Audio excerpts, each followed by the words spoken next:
What is up, 2K crew? It is that time of the week again. Hey, Rory won number 2.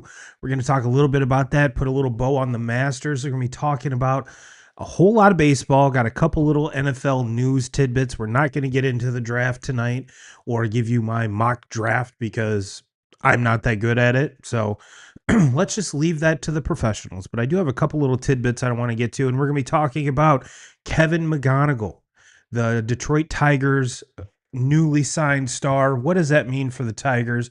What does it mean for prospects overall? And is this really a good idea? So let's get locked in. Turbo and 2K show. That's right, 2K crew. The Detroit Tigers have their young star locked up. And before we get into anything, I always forget this part of the show.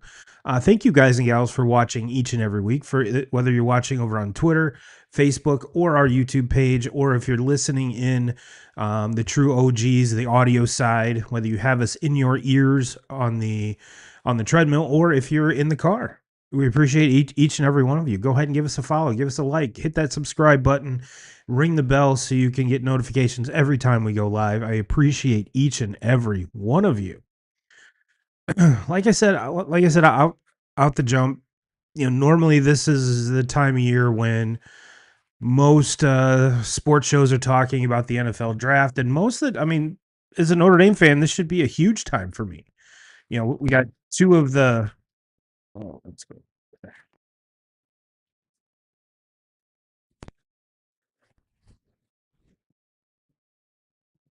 Judging from the check 1 2. Hopefully my audio is okay. Everything's going weird in my ears. But yeah, as a Notre Dame fan, this should be. There we go. Calm down. This should be a very exciting time for me. Jeremiah Love is arguably the best player in the draft. Jadarian Price, his counterpart, should be a round 1 draft pick. But it's kind of a weird draft. I mean, we've got one quarterback for Fernando Mendoza that's pretty much a lock to go to Vegas at pick number 1. But it's going to be a draft that's dominated by edge rushers and just players of that nature. So as far as really me giving you my expertise, I don't have much. So if I'm swinging out of my league, I'll be the first to admit it. So instead, we're going to talk a little bit. We're going to talk more baseball than anything else because that is my wheelhouse. But there is a couple news and notes here that I do want to get to. We talked about the draft. This is from Peter Schrager. Text from a respected NFL GM in response to a heated discussion we had on quote unquote the Schrager Hour on whether a team can really take a safety downs in the top 5 in 2026. Quote, throw positional value out this year, unquote, food for thought. And, not only with Caleb Downs, but I mentioned Jeremiah Love, where if Love goes as he's projected to number 4 to the Tennessee Titans, I believe he would be the 7th highest paid running back in the league without even touching the ball. Without touching an NFL field, he would be the 7th highest paid running back. So that, I mean, yes, you're getting what a lot of folks, including myself, are considering a generational talent, but that's kind of a huge gamble in that market, in that position crew. But like Schrager says here, this could be the year that they throw that out, and he'd be the highest drafted running back since I think Saquon Barkley. So if that's the case, those are huge shoes to fill and huge pants to fill because that man has giant quads. So I have a feeling it's going to be, even though the non-sexy picks, because we don't have that number 1 wide receiver. I mean, Carnell Tate, yeah, I guess you could say, but there's not that, Justin Jefferson. There's not that, that premier type guy that, organizationally changed a player in a position like that. And there's some that argue that Fernando Mendoza, excuse me, even though he is going to be taken number one overall and going to Vegas and most likely will be tutored by not only Kirk Cousins, but potentially Tom Brady, is he really going to pan out? So, as far as like the ooh and ah factor, the sexy positions, there really aren't a lot. But as far as depth is concerned, this is a very, very deep draft. So I think I saw I can't remember which podcast he was on, but the GM of the Chiefs said, I wouldn't be shocked if there's a ton of trading. Now, pin that with instead of 10 minutes in between picks, now it's 8. So how is that 2 minutes going to uh reflect it? How is that going to affect the trade market? I have no idea. I have no idea. I have a very good feeling that those talks have already started, and if not, they probably should have. But I have a feeling you're going to see a lot of the top teams past, the Raiders and Jets. They're going to be looking to move out of that pick and move down to acquire more picks, whether in this year's draft or in the much coveted 2027 draft, especially these teams that are in need of a quarterback, where you have a quarterback laden draft next year.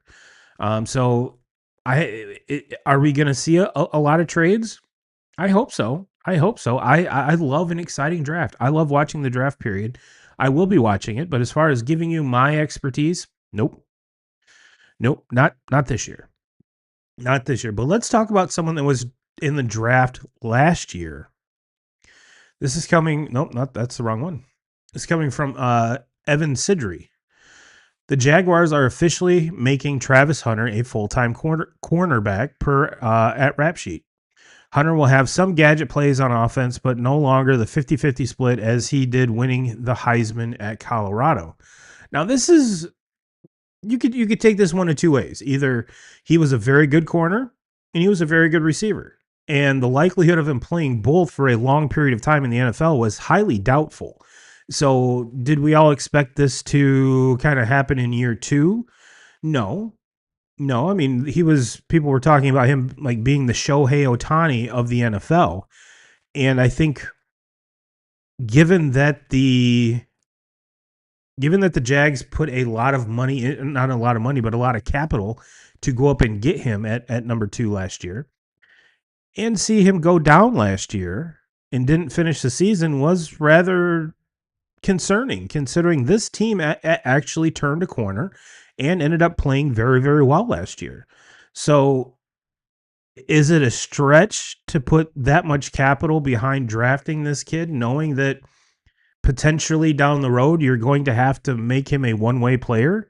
That was the question right out the gate. Was it worth doing that? Was it worth putting together those picks to move up so high to take him, knowing that eventually you're only going to get a one-way player? Now, I have a feeling that Jacksonville was hoping they were going to get more than like half of a season out of him, but this was kind of, I guess, writing on the wall. Like it was bound to happen. Now, my question is why corner?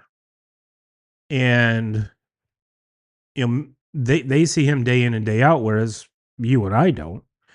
But it would, especially if you're a dynasty fantasy owner, your butthole's kind of plugging right now. You're like, oh shit, I wasted a very high pick on Travis Hunter, and we're not going to get any stats out of him. Yes, gadget plays, yeah, but when you're playing fantasy football, you want guarantees. You don't want every now and again. So, like I said, it was kind of weird, but yet to me, the writing was on the wall. It was always going to be not if, but when. But year two of the Travis Hunter experience, I think a little earlier than a lot of us would have liked to see, because it was fun to watch while he was on the field. It was fun to watch. All right, so if you came here for the NFL talk, that's it. That's it. The rest of the show is baseball, and This next one, this one hits kind of close to home considering it's in Detroit. But this is from Ryan Ermani. Quote, this will be the last year of Comerica Park, unquote. Steve Davis, Fifth Third Michigan region president, told me that they will rename the ballpark sometime in October or November. And we had heard murmurs of this, and it was, again, not if, but when. Considering I believe that Fifth Third Bank sold out, or not Fifth Third, but Comerica Bank either sold all or part, I think, if memory serves me correct, to Fifth Third. So it was, if Comerica Bank isn't around, then why would Comerica Park be around? Now, the park's still going to be there. It's not like they're demolishing the park and rebuilding a new one. They're just renaming it. So everything's probably going to be the same except for the name. So if you have any sort of connection to the name Comerica Park, you might want to get there this year, because after this year, no more. No more. So that kind of wraps up all of the news and nuggets that I wanted to get to right out the gates. Let's talk Masters. Let's talk Masters. Rory does it again. And when we met this time last week, he was rolling. He was rolling and never really stopped. Yeah, it slowed down. It slowed down on Saturday, but it never really stopped. Now, the one guy that got shit rolling after Thursday and Friday, old Scotty Scheffler, made that a lot more interesting than I think a lot of us really thought he would have. And if there were maybe 2 or 3 more holes, probably would have caught Rory. And kudos to Rory, because I sat here last week and I told you, okay, yes, he's done it once, but he always gets to be snake bitten one round out of the 4 at the Masters, and he really didn't. He really didn't for a second straight year. And now, did this come with a little bit of controversy? Some might say so, because during his, I believe it was his, kind of post-tournament wrap-up, he said that he had been here a couple weeks prior to the event, and he was practicing a lot on the course. And there's a lot of people going, whoa, whoa, whoa. Rory gets special treatment. He can play the Masters whenever he wants to. He can practice weeks and weeks in advance. Well, he's not the only player in the field that does this. There's a lot of players that are friends with members at Augusta that go out days or weeks, however long they want to go, and can play the course. Now, does Rory get probably a little bit more preferential treatment because he was the reigning champion? I would venture a guess, yes. Do I absolutely know the answer? No, but I would venture yes. So, is it that scandalous to think that if this is available, would now let me ask you this. If you were the reigning Masters champion and you had the option to practice a couple weeks continuously leading up to the event, would you? I know I would.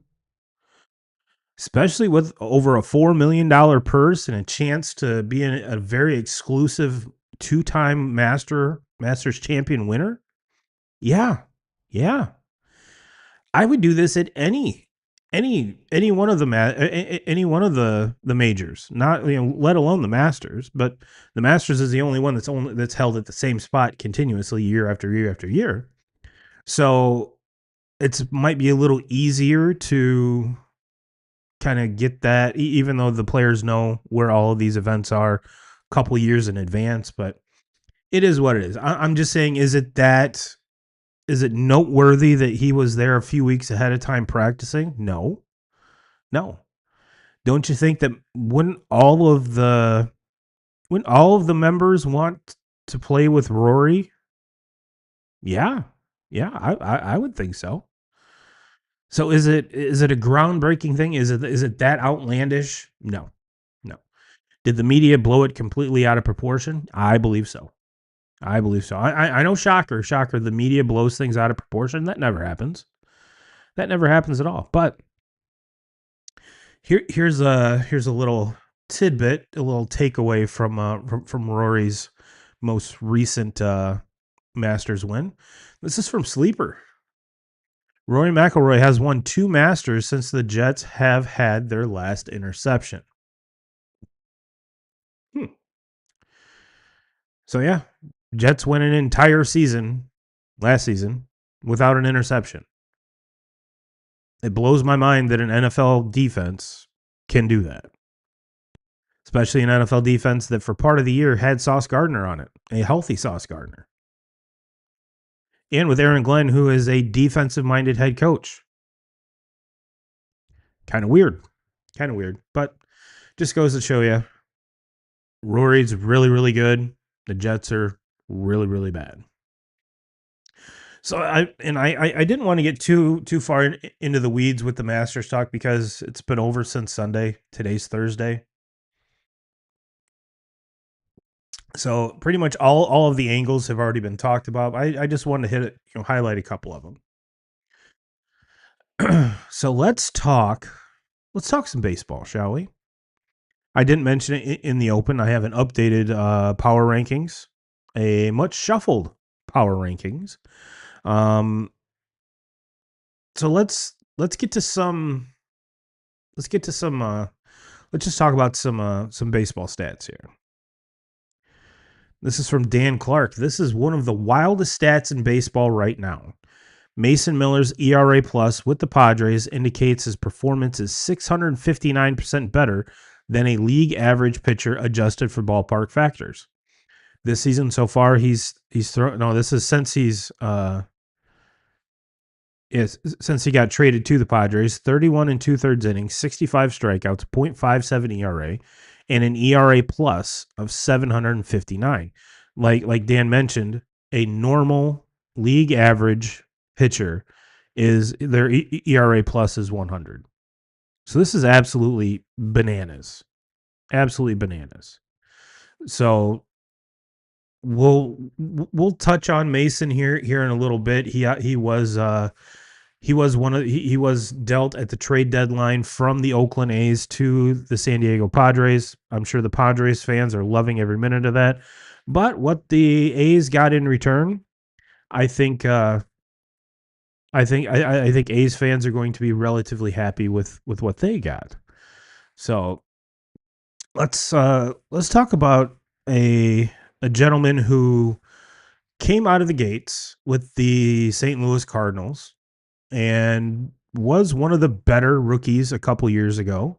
And for whatever reason, the Cardinals sent him down and they brought him back up, and he was never the same. So he's been bouncing back and forth from the big league squad to AAA for the last couple years. And it seems like Jordan Walker is here to stay. This is from Just Baseball. Jordan Walker has quickly become the best story in baseball to start 2026. 328 average, 8 home runs, 15 RBIs, 776 slug, 1.66 OPS plus, 223 weighted runs against plus, 25% barrel rate, and an F WAR of 1.3.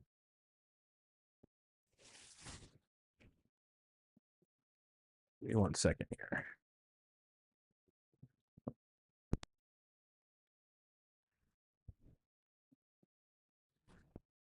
I'm hoping these are just my ears, but we're just going to keep plugging along. So yeah, this is a good story. This dude is tied for the lead. I believe he's still tied for the lead. Yeah, he's tied for the league lead with home runs with Aaron Judge, who we're going to get into Aaron Judge versus Mike Trout here in a little bit. But geez, oh Pete's, what a series in New York! What a series in New York! But yeah, just an all around really, really good story about Jordan Walker. And he seems to, whatever it was, figured it out. And he's gotten right back to where he was. So kudos to him. Kudos for the Cardinals for sticking with him. And can't wait to see how he finishes the season out and keeps his 2026 going strong. And it is not a baseball episode of the Turbo and 2K show without glazing one Paul Skeens. Pittsburgh Pirates tweeted with his latest K, Paul Skeens becomes the first Pirates pitcher in the modern era with at least 40 strikeouts in his first 59 career games. That is absolutely insane. That is absolutely insane. Now, it's weird to think that he's already had 59 career starts because it just seems like he came up like last year. And just unbelievable stats from Paul Skeens.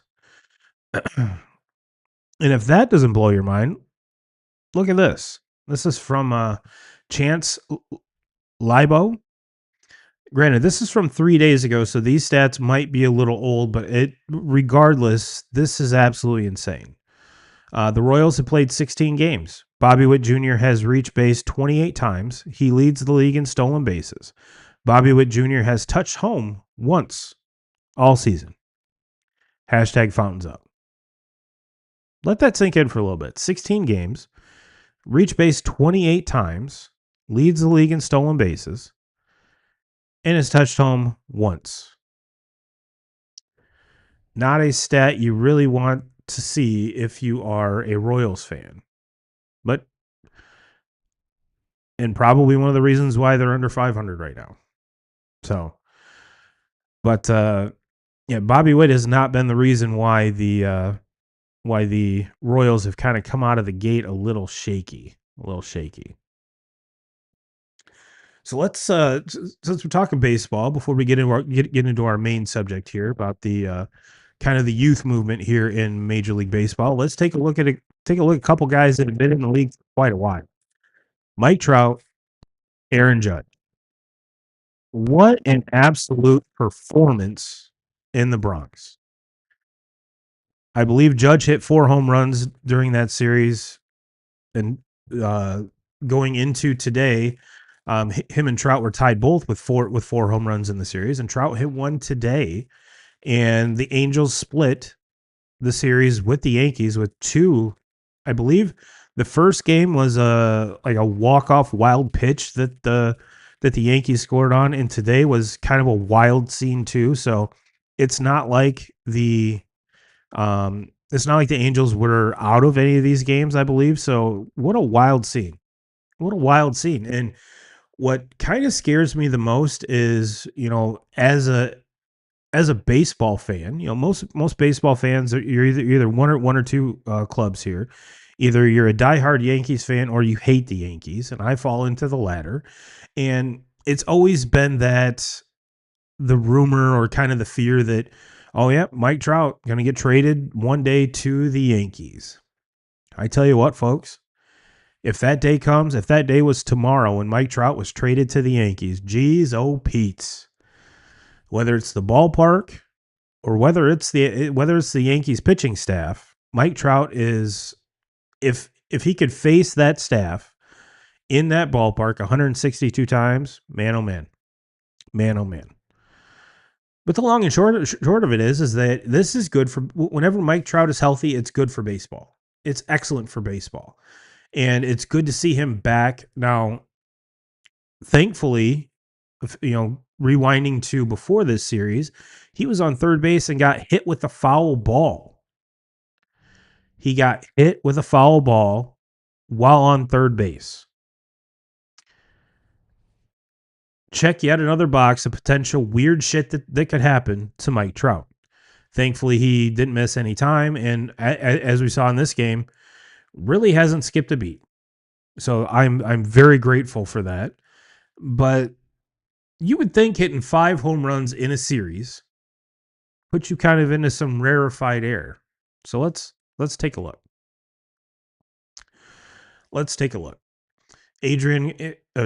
Alden Gonzalez tweeted, Mike Trout has his 5th home run in this series from Yankee Stadium. Man, it's good to see him swing like this again. Absolutely, Alden. And Jeff Passan retweets this and says, first time in baseball history, an opposing player just homered 4 consecutive days at Yankee Stadium, according to the great at Schlegs on Sports. It was absolutely amazing to see these guys go bout for bout, bomb for bomb. It was awesome. It was absolutely awesome. And a lot of the Trout home runs were to put the Angels ahead, which was very even more awesome. It's not like they were down 10-1 and Trout hits a solo bomb. That's not what we're talking about here. As you can see down in the bottom left uh, of that first tweet, he put the Angels ahead 6-4. So Trout was hitting meaningful home runs in this series, where a lot of the times, even going back to last year, they were solo home runs before he got hurt, and he had like 10 base hits, 8 of them home runs, and 8 or 9 RBIs at one point. So it's good that he's, there's runners on base, and this Angels team is surprising a lot of folks, considering they did absolutely almost the bare minimum aside from signing some what a lot of people thought were junk players in the offseason. So this is kind of refreshing to see. And I think a lot of us would still prefer if Mike Trout were traded, but it is what it is. It is what it is. Let's enjoy it while we can, because a healthy Mike Trout, like I said, is better for baseball all around. This is from Just Baseball. Players in MLB history with a 5-game home run streak against the Yankees: Mark Trumbo, Albert Bell, Harold Baines, and one Michael fucking Trout. So yeah, that was one hell of a series. One hell of a series. And I'm just in shock. I'm in awe. Granted, this pace that the Trout is on will not continue. I mean, that's just common sense. But I'm damn sure really curious to see how long it lasts, and to see if we can see Mike Trout on the field 140, 150 times this year. That would make my heart happy. That would make my heart extremely happy. All right, well let's do some power rankings. Let's do some power rankings. Now, after that series are either the Angels or the Yankees on my top 5. On my top 5. We shall see. Let's take a look together. Let's take a look together. Coming in at 5th, remaining at 5th. I put them 5th here last week. The Pirates. I love what the Pirates are doing. They're 5-5 over their last 10. They sit atop or tied at the top of the Central, which is saying something, because they're tied with the Reds at 11-8.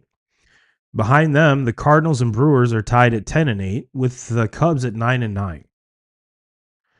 And there's a lot of Pirates fans that are going, finally, we're good. Finally, we're good. Finally, we're over 500. Finally, we're leading the division.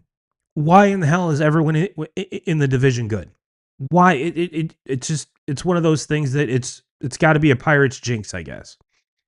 We've waited so long to get a good team, and now we're good, and fuck, everyone else in the division is good too. The Cardinals are a very shocking story. I think a lot of us thought this was going to be a rebuilding year for the Cardinals. You can never tell what the Brewers are going to do, because you could pick the Brewers to finish first. It seems like every single year in this division, you'd be right probably 8 out of 10 times. And the other 2 times, they made the wild card or something ridiculous like that. So they're just one of those squads that you never know. They lose their top top pitcher, Corbin Burns, last year. Still, I mean, had the most wins in the majors last year. Traded away their next top pitcher, and Freddie Peralta. He's gone. And they're 10-8, one game or half game behind the leaders in the division. And are still a darn good baseball team. I know a lot of people picked the Cubs, myself included, to win this division. And the Reds, who really knew what the Reds were going to do? Pitching injuries right out the gate.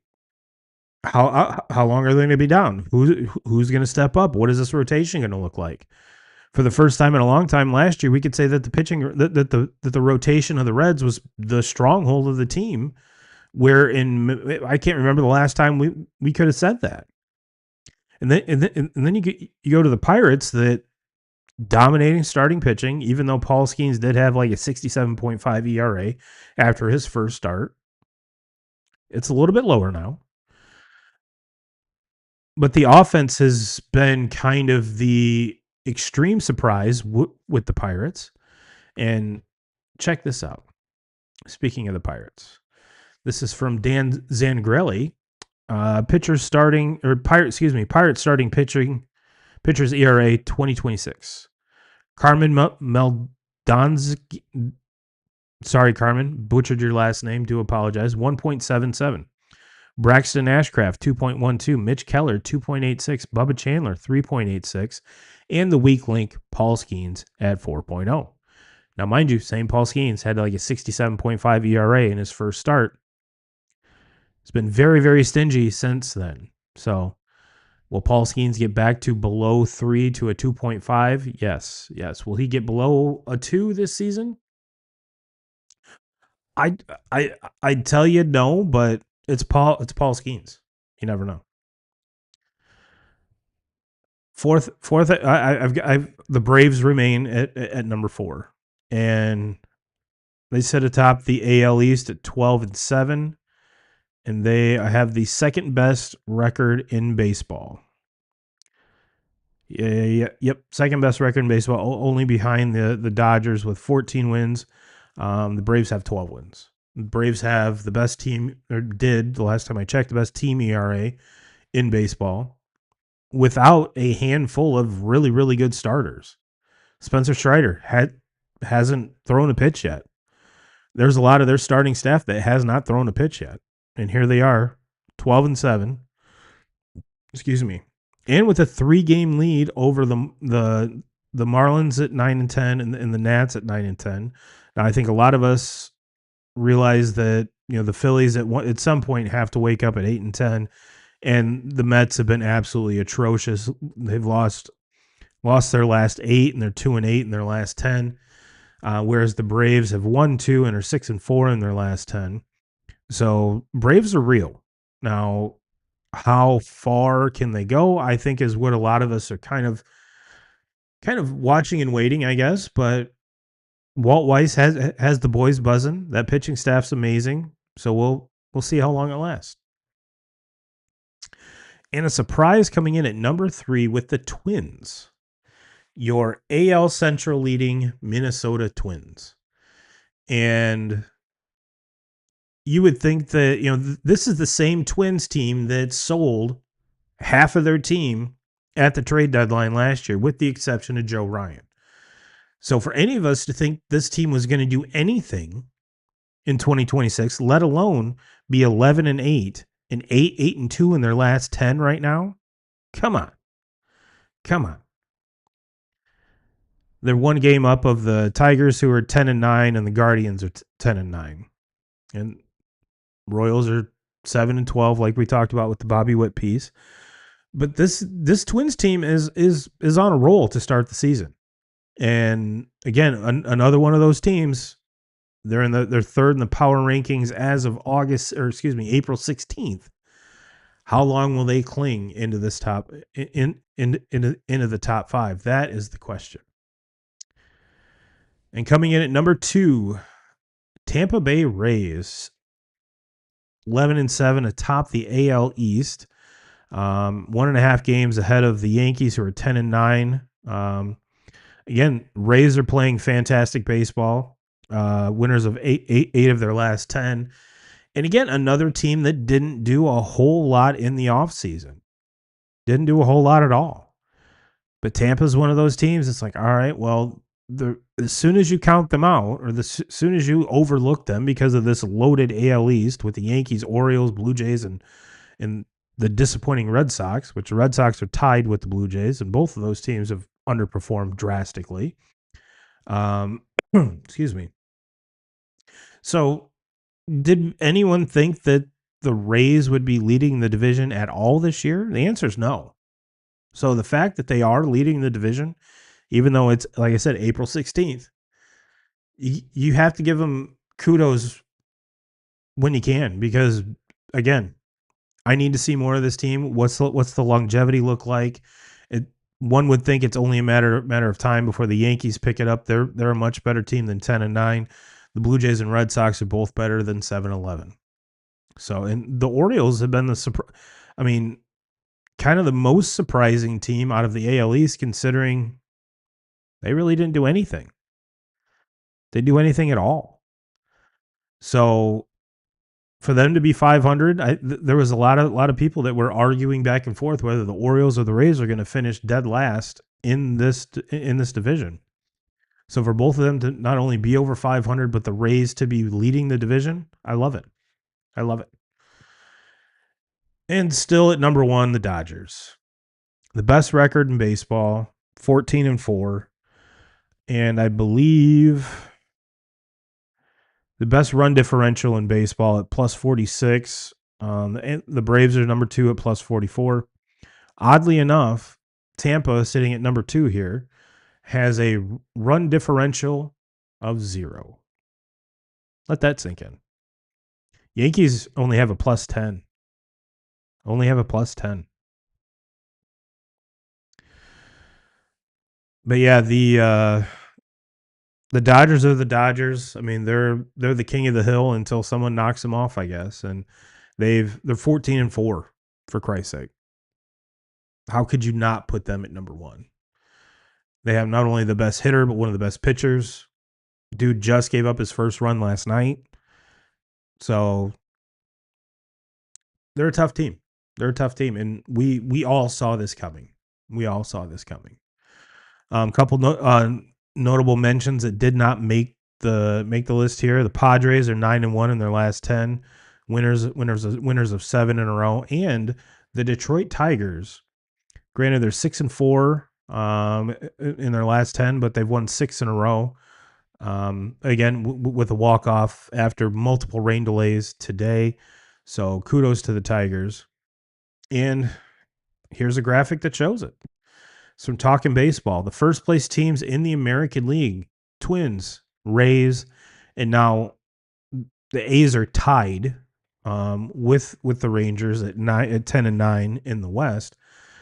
But did any of us really think that the A's would be anywhere close to leading the division? Not this guy.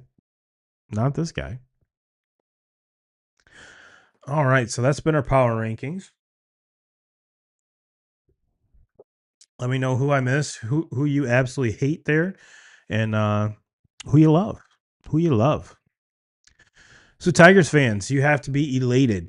Like I said, you're winners of your last 6. You locked up your star young prospect, Kevin McGonigle.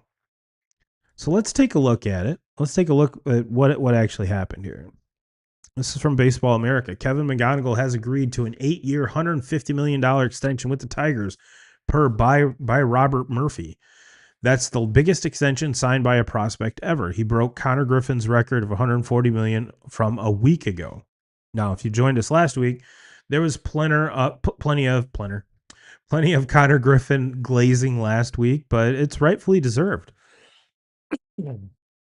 Both of these guys have hit the ground running. Now, granted, Griffin didn't break camp with the team, but his impact has been, countless since it happened. McGonigle broke camp with the Tigers and has not looked like a rookie. Has not looked like a rookie at all. So is this, we're going to get into, is this a good thing for baseball? Is this a good thing for the Tigers? And is this a good thing for young players like this to sign these extensions? So keep that in mind, a little foreshadowing here. But let's continue to, as the kids say, glaze McGonigle. This is from the Detroit Times. Kevin McGonigle's message after signing his contract extension. Quote, the way I am, I'm loyal. I want to stick in one spot to help a team win a World Series. This is just the beginning. Super excited for this fan base and this city. Looking forward to falling in love with this place even more, even though I already have. Which is a good thing. We've seen Tarek Skubal, how he's embraced the city of Detroit, embraced the culture. We've seen him at Lions games. We've seen him at Red Wings games. We've seen him at Pistons games. We've even seen him at minor league games for the Tigers. So I'm hoping that type of leadership is passed down, which it seems like it has been, to not only McGonigle but Colt Keith and a lot of these other youngsters, Max Clark, who I have a feeling we'll see sooner rather than later if he continues to push the envelope like we talked about last week, and has not stopped. So I think the Tigers have something cooking. Tigers have something cooking in Detroit, and if you're a baseball lover, you kind of have to love what you see coming out of Detroit. Now, Detroit fans, I'm not going to beat a dead horse. They need to lock up Tarek Skubal, but that's going to be $400+ million. This was 160, I believe they said 160 over 8 years. There is no way in hell that Tarek Skubal is going to sign an extension similar to this. Not even close. The reigning two-time Cy Young Award winner, best pitcher in baseball, not a chance. Not a chance. And this is the type of shit that separates McGonigle even from vets, let alone rookies. This is from Paul Hembo. Kevin McGonigle walks to strikeouts. 2023 in 2 levels of play, 18 walks, 10 strikeouts. 2024, 2 levels, 46 walks, 28 strikeouts. 2025, 3 levels, 59 walks, 46 strikeouts. 2026 in the majors at the biggest level on the biggest stage, 11 walks, 8 strikeouts for professional totals of 134 walks, 92 strikeouts. No one does this anymore. No one. No one.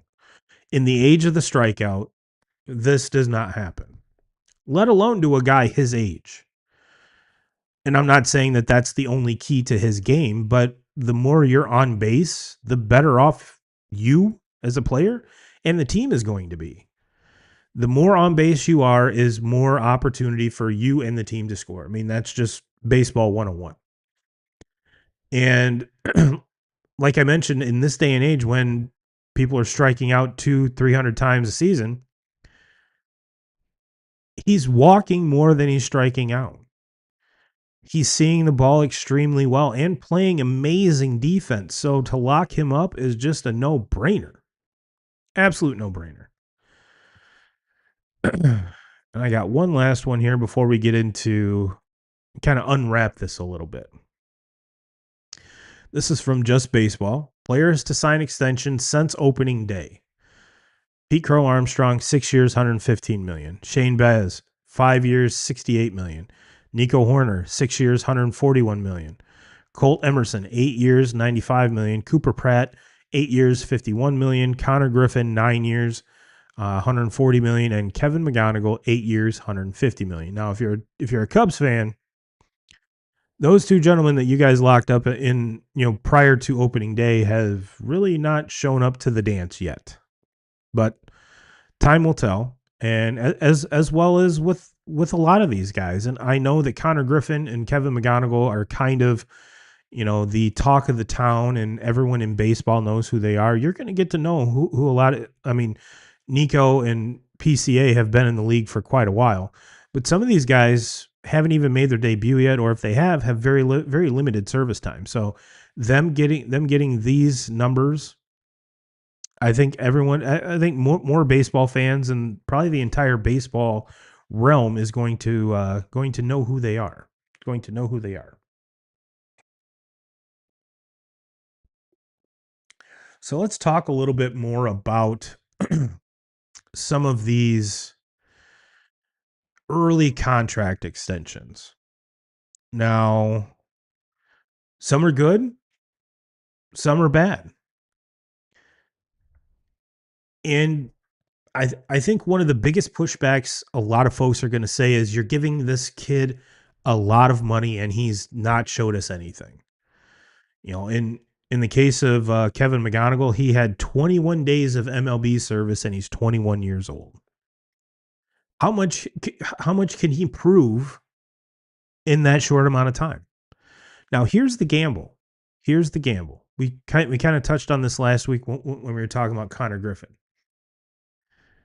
What these extensions are doing is buying out the arbitration years and 2, 3, 4 years into their free agency. So you're you're paying more over the long run, but you're also the teams are buying out those first golden, especially with as young as some of these guys are.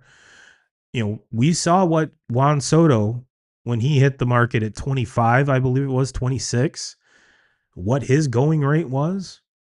So to lock these guys up at this little, even though it is a lot of money, don't get me wrong, but in the grand scheme of baseball contracts, we're seeing guys signing 10-year, $400 million contracts, 10-year, $325 million contracts. So for an 8-year, $160 million contract, in the grand scheme of baseball contracts, is not that big. To lowly people like you and I, that's a shit ton of money. Now, so for the organization, you're guaranteeing yourself that many years of this player, and you could think about it this way too. In buying out those first couple free agent years, you have that opportunity to build the team around this player. And if you think about it this way again, you could kind of be the first one you can influence, hopefully, if you're enjoying that player. You have that much more time to influence their decision to stay. So let's fast forward to, um, let's say 6 years from now, and Kevin McGonigle is a top 10 player in baseball, which I think a lot of Tigers fans are projecting him to be. You as the Tigers, you have exclusive rights those last couple years to negotiate another contract. And he can only negotiate with you. He can't negotiate. He's not a free agent at that point. And if you've done your job, and because the player, if he's a top 10 player in baseball, he's done his job. He's outplayed this contract. So as an organization, if you've done your job and you've provided the atmosphere, the roster around this guy so that not only he can be successful, but the team can be successful, then you're cooking with gas. And then, yes, then the big contract. Then the big contract. But it's probably going to be a big contract if he stays with you, because in the last couple years of that contract, he's being drastically underpaid. So, yes, the contract's going to be larger after this initial extension is up. But if the team's done their due diligence, they should have no issue continuing to pay this player under a new contract. So the organizations are locking this player in to be there for the long haul, indicating that this team, whether it's the Tigers or some of these other teams we're going to look at, that they're going to build around this player and give him the tools and the roster that he needs to be successful, and so the team can be successful.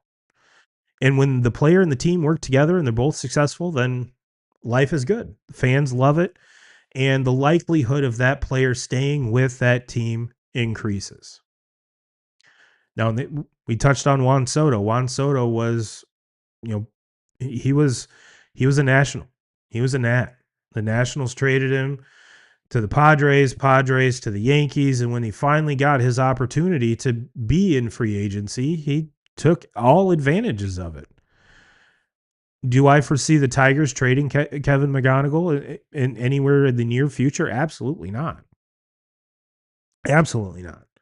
So the fact that, like I said, it gives the team more flexibility because they're not paying, and they're not going out and paying what could a lot of fans could deem like an overpriced free agent in their late 20s, early 30s. You're getting a young ass player who's homegrown, mind you. And fan bases like that more, because they're, especially if they're a Kevin McGonigle fan, the Tigers are going to see this guy for at least guaranteed 8 years. Now, if they had done this with Skubal, probably wouldn't see a $400 million price tag on his next contract, but it is what it is. It is what it is. So we talked about McGonigle. We talked about Griffin last week. Let's talk about some of the other young players that have done this here in most recent memory. The Diamondbacks signed Corbin Carroll in 2023 with 38 days of major league service. 8 years, 111 million. We talked a little bit about Cole Emerson, shortstop for the Mariners. He signed March 31st to 26 with 0 days of MLB experience at 20 years old. 95 million over 8 years. He was 22nd overall, drafted out of high school in 2023. Jackson Churio for the Brewers. He signed December 4th, 2023 with 0 days of MLB service at the age of 19. 82 million over 8 years. Samuel Basallo, catcher for the Orioles. Signed August 22nd, 2025 at the age of 21. 67 million over 8 years. Christian Campbell for the Red Sox. They have him listed as second baseman, but there's no way he's playing second base. That was last year, with just 6 days of MLB service, age 22, 60 million over 8 years. Cooper Pratt, shortstop for the Brewers, 50.75 million over 8 years. Again, signed this year. 0 MLB service, age 21. And now there's some not so good ones. Well, Luis Robert Jr. of the White Sox. He was 22 years old, January 2nd of 2020. Had 0 MLB service days. With the White Sox, signed a 6-year, $50 million contract, and he was good. But there was some ups and downs. There were some ups and downs that did not fare well. Eloy Jimenez, again with the White Sox, March 20th, 2019, 0 days of MLB service at age 22, 43 million over 6 years. Dude could not stay healthy. Another one for the Tigers, Colt Keith, signed January 30th, 2024, 0 days of MLB service, age of 22. 28 million over 28 million and change over 6 years. That is the oddest number I've ever seen. So is it a guarantee that all of these guys, when you sign them at this young age, are going to pan out? And the answer is no. The answer is no. And just to add a couple more here to that. Last year, the Red Sox signed Roman Anthony to an 8-year, $130 million deal in August of 2025. They've also locked up Ceddanne Rafaela, who was 8 years, $50 million in 2024. Brian Bayo, 6 years, $55 million. That was in March of 2024. So the Red Sox have locked up a lot of their players early and often. And the Red Sox are one of those rare examples because they've done this a lot, which is a good thing because it means that their farm system, their player development is obviously very good. Otherwise, these players, A, would have never made it to the big leagues, or B, been worthy of such an extension. Now, there's a couple other guys still yet to be extended. Wilyer Abreu is one.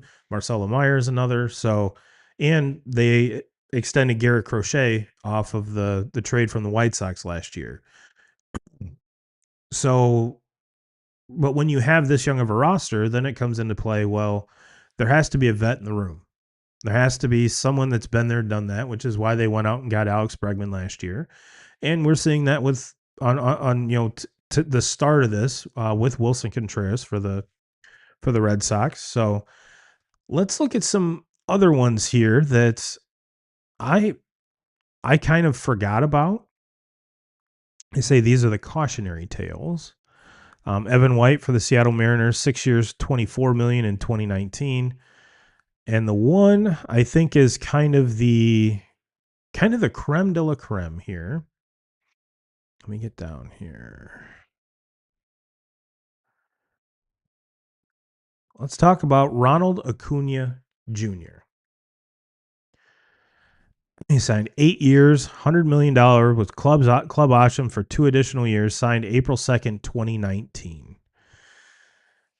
And it seemed like Acuna and the Braves did this. Well, the Braves in particular did it often because they did it with Ozzy Albies.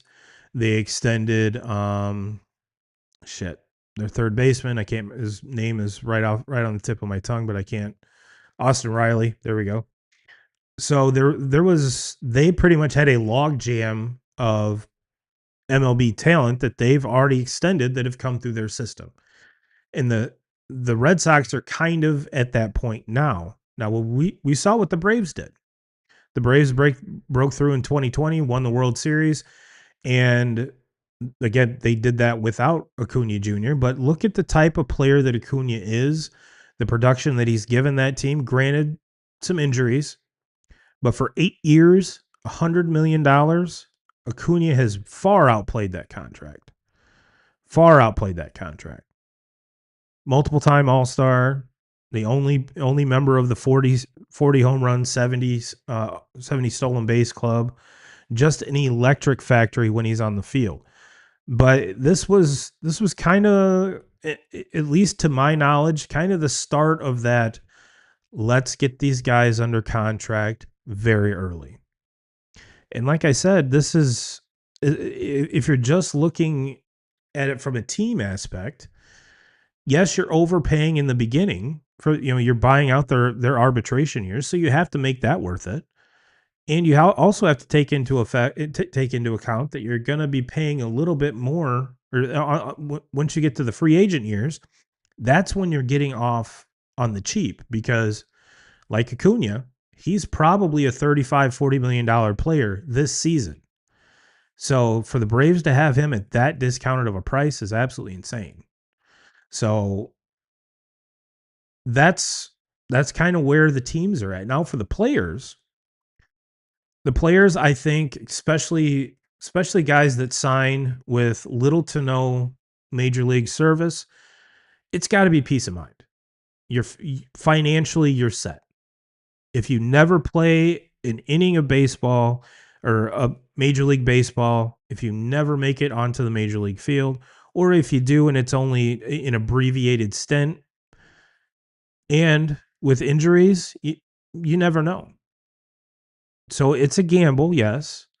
You could you could go the arbitration route, get underpaid for the first, those 5 years, and then hit free agency and get your big payday, or kind of take the guaranteed money that's allows you to be more comfortable, allows you to not only set up yourself but your family for many, many years to come, whether that's generations or what, but many years to come. So financial stability, location stability, and I have a feeling when you're that young, that has to be just the cat's ass. That has to be so much off of your plate when you're already, trying to make your name in this game, trying to make your put your imprint on the team in every game that you play in, to not have to worry about the financial aspects of it, to not have to worry about, am I going to be here next year? Are they going to fuck me over in arbitration? And just that peace of mind to me would be worth it. And then postpone your next big payday a couple years and kind of a put up or shut up type thing. So I honestly think it's beneficial for both the team and the player. And if I were operating a Major League Baseball team, I would do this as frequently as possible. I know that you only have so many top prospects, but I would do it. I would do it. I do not see a downside, because if any one of those guys do not produce at the rate that you're hoping they do, you're not overpaying for that. And for every one of these contract situations that are successful, there's probably another one that isn't.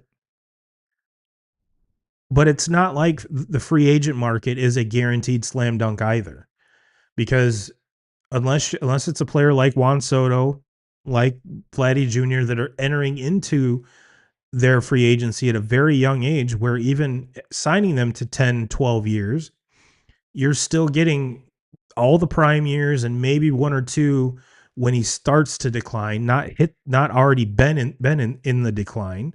And at that point, you're overpaying, like what the Tigers did with Miguel Cabrera, like what the Angels did with Albert Pujols. Those last couple years of those guys were hard to watch. And those contracts, at that point, you're paying them for what they did, not paying them for what they're doing or will do, because they've been in the league for that long. And I think most every single team wants to avoid a contract situation like that. However, with those two guys, they have made the teams that they played for a shit ton of money in the time that they were there. So is a team really losing money by overpaying? No, no. But as fans, we can see it. The last two seasons of Miguel Cabrera were hard to watch because of injuries, because of his age, and and the same with Pujols. It was really hard to watch. But for what they've done to the game, you kind of have to allow them to leave the game whenever they're ready. So it is what it is. So with all of these guys signing, let's take a look at some of the guys, especially if you're a card collector. This is when you want to get on these guys early prior to them kind of making their splash in the MLB. However, if you guys are like Bowman collectors, you're already out on a bunch of these because uh, there's a ton of Bowman collectors are. It's like a religion. That's all they collect. They track all these guys, and it's one of those markets. It's hard to break into, and it's not the barrier of entry is not cheap. Is not cheap. Um, but the one that kind of jumps off the page, and I'm on CBS Sports here. They wrote this a few days ago because Kevin McGonigle is the top one here, which we can check him off the list. But Yankee starter Cam Schlittler, um, after what he did in the playoffs last year and kind of the start to the season, one would think if the Yankees were wanted to be proactive and get him locked up, I think that that would be beneficial for the Yankees. Second baseman J.J. Weatherholt for the Cardinals. Um, he broke camp with the Cardinals and has hit the ground running. He's absolutely amazing, and I have a feeling when he does sign, you're going to get around that Connor Griffin number, 140 million. But with who knows with the state of the Cardinals, who knows what's going on there. Um, just some little stats here. He's reached base in 10 of his last 11 games so far. Already has a walk-off home run. His on-base percentage is 380, fifth among qualified rookies. He's a shortstop playing second base. So again, him, McGonigle, even though he's playing third, is a shortstop, and so Connor Griffin's already playing there. So shortstops, young shortstops are just being absolutely amazing. Let's see here. Some other guys that have made their debut to kind of keep an eye on: Chase DeLauder with the Guards, Carter Jensen for the Royals, Nolan McLean for the Mets, Trey Yasevich with the Blue Jays, and Cole Young with the Mariners. And some guys that haven't made their MLB debut yet: Travis Bazana. He was the number one overall pick in the 24 draft. Let's see here. First round, he was drafted in the same with Griffin, Weatherholt, Yasevich, Chase Burns, Nick Kurtz, Jack Caglione. We've seen most of those guys make their debut so far. So the number one overall pick that hasn't, I would expect him to be up sooner rather than later. Even though he is kind of off to a slow start this year. I told you we'd circle back around to the Mason Miller conversation here, but one of the guys that came over in that package from the Padres was Leo DeVries, shortstop. Again, common theme. Um, with McGonigle and Connor Griffin being in the majors, you could say that this kid is the best prospect in baseball. Again, uh, prize piece of the Mason Miller trade. He was 18 years old last summer. Hit 272, 385, and 505 in 25 career games. The A's have been a team that have locked up a lot of their core players with Lawrence Butler, Brett Rooker, Tyler Soderstrom, Jacob Wilson. One would have to believe Nick Kurtz was probably the next one on the list before we get to Leo DeVries. And I think this is the last. We'll talk about a couple more. Shortstop for the Brewers, Jesus Mate. Um, if you're spelling it, it looks like Jesus made, but Jesus Mate. Um, Milwaukee has already given out 2 pre-debut extensions in Churio and Pratt. We shouldn't rule out another. Mate is the best prospect still in the minors conversation. With the Rise, he's off to a 383, 476, 529 start as an 18-year-old in Double A this season. So would not shock me. The Brewers again are one of those teams that like to do this, so I would expect that extension to be coming soon. Just a couple others to keep an eye on. We talked about Max Clark for the Tigers, outfielder Walker Jenkins for the Twins, Aiden Miller for the Phillies, Braden Montgomery for the White Sox, and Noah Schultz for the White Sox. And was Noah Schultz the one that made his debut just a couple nights ago?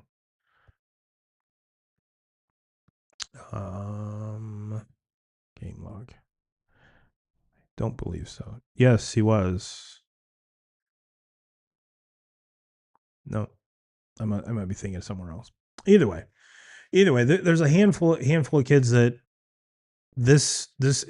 and I have a feeling this trend is going to continue depending on what happens in the offseason. CBA's up. Who knows what that's going to entail, what that's going to limit, what those contracts post CBA are going to look like. So again, that might be another, an organization might look at it like, okay, we want to get as many of these deals done prior to the end of the season, prior to the CBA changing, because one would think that any of the contracts that are signed prior to that, there'd have to be some sort of grandfathering in situation. Otherwise, the players would never agree to it.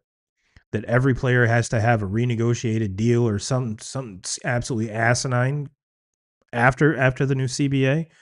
So to get these kids locked up for it, for a decent price, again, like we talked about, still a gamble, yeah, but it's a gamble with over the length of the contract is not that big of a gamble considering some of the free agent contracts.